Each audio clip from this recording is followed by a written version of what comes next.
Good evening, everyone. Welcome to the One Word Chronicle Presents. And tonight we present one of a series of 7 talks with Stefan Kraemer. Stefan is Managing Director of CelticGold.eu, www.celticgold.eu. Stefan is going to answer some of the most important questions that you have been submitting to editor@onewordchronicle.com and to info@celticgold.eu about gold and silver purchases. Stefan, welcome. Hello. How are you? No problem. Stefan, we have a lot of questions, so we're going to run through these questions as quickly as possible and give as much of information out to the people. Video 1 is going to be about why buy gold. Right. Okay. It's a series of 7. Question number 1: Why would I buy gold and silver? Why should I? Gold and silver is the only store for wealth that ever worked. So when we're talking about store of wealth, we're talking about preserving your purchasing power. And in practical terms, that simply means how much stuff can I buy for the money I have? How much stuff could I buy 10 years ago and can I buy in 10 years? And does this investment that I put my money in hold its value, or does it lose in value? Okay. And gold is the only proper store for wealth that held its value. Okay, so why is it important to own gold and silver these days?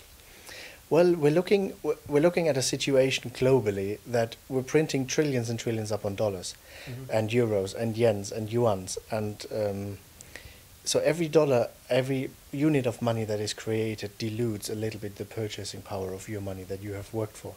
So I view money as surplus labor. So it is something you have worked for, and you created a surplus by not spending everything you earned. Yeah. So you should be able to buy the same amount of stuff 10 years ago when you have worked for that money and now, or even in 10 years from now on. So gold holds its purchasing power, and the idea is, compared to a savings account you could buy 10 years ago with your 10,000 euros, 20,000 litres of heating oil. And today, even though you earn interest on it, you could buy only 10,000 litres. So the drop in value is 50%. Okay. But if you've moved your money into gold, the value stays the same over the centuries, decades. You hear a lot of talk these days about the financial meltdown. Any idea when it's coming? It's going already, like in a slow pace, as I explained right now with the example of the heating oil.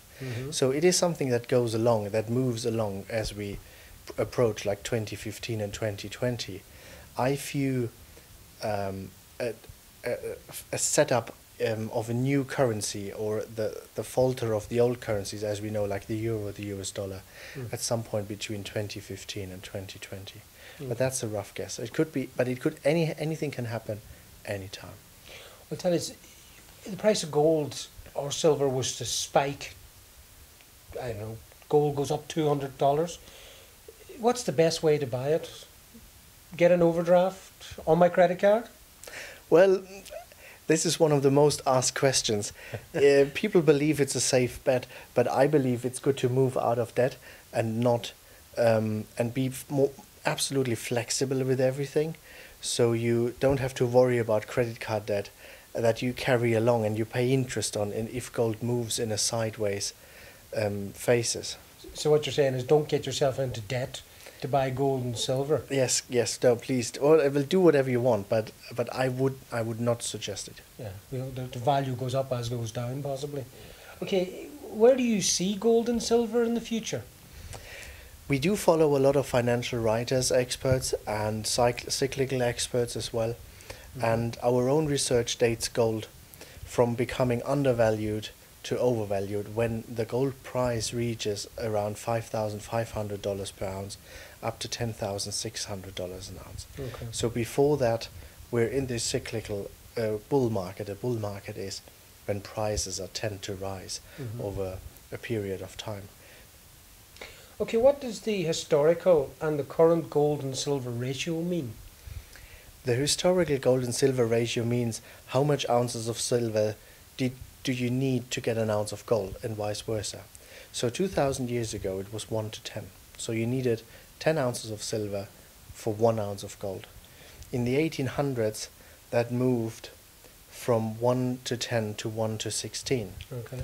And it was linked to the UK central bank and an outflow of silver at the time, so it got devalued. Okay. And today it's 1 to 53. So you can see there is a trend of silver becoming ever more undervalued. Mm-hmm. And at some point we see a flip in the price, and many financial experts and writers believe that silver is currently the most undervalued investment that is available. You said at the Gerald Celente event in Dublin that when buying gold, it's not about price, it's about value. What do you mean by that? Well, people emailing and calling in asking, oh, gold has risen so much over the last years in price and it doubled from 3 or 4 years ago. Is it still a good buy? Can I safely invest in gold? And the idea is that we're viewing things as being under or overvalued, and the question is how much stuff can I buy for the investment that I have. Okay. And naturally investments go in a cycle from undervalued to overvalued to undervalued and then back to overvalued. So if we want to determine the point in time where we are, we can say gold and silver are undervalued investments and they are on their way to overvalue. Okay, well, what is undervalued and overvalued? What does that mean? That means at some point we're reaching the end of a cycle and then another investment starts the cycle from undervalued to going overvalued again. And this simply means that you need to have an exit strategy. It's not something you just buy and go sleeping for the next 20 years. You simply need to move along and put an eye on it and keep an exit strategy on your gold and silver positions once it becomes overvalued. And this happens when you reach these price targets that we talked about of 5,500 to 10,600. So if I buy gold and silver, what do I do? When it reaches high, just sell it? Well, what do I do then? Yes, there's two scenarios. If we go back to a gold standard currency, then obviously you need to have it, or you can redeem it into papers that are backed by your gold and silver. Okay. But if we don't go back and we just create another fiat currency that sooner or later bound to fail, then if that happens, you simply need to sell it at the top and then move into something else, which is most likely real estate. Which is back to exit strategy. Yes. How do I know when they exit a market?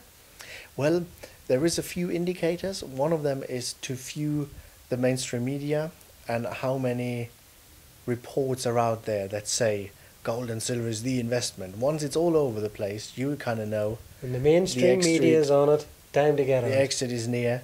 And the other one is to simply watch the percentage of every money that is available for investing. The percentage of that money is currently 1%. So 1% is invested in physical gold and silver. And if that goes up to 10, then the exit is near. And obviously, people can subscribe to our Gold Bulletin, which is a free investor information. On the website, there's a little box on the left which says subscribe to the Gold Bulletin, and we report twice monthly about the latest developments and market updates, and we will provide the exit strategy. Excellent. Well, listen, this is part 1 of 7. Thank you so much for your time. This is One World Chronicle interviewing Celtic Gold. Thank you. Good night. Thank you, Ian. Thank you.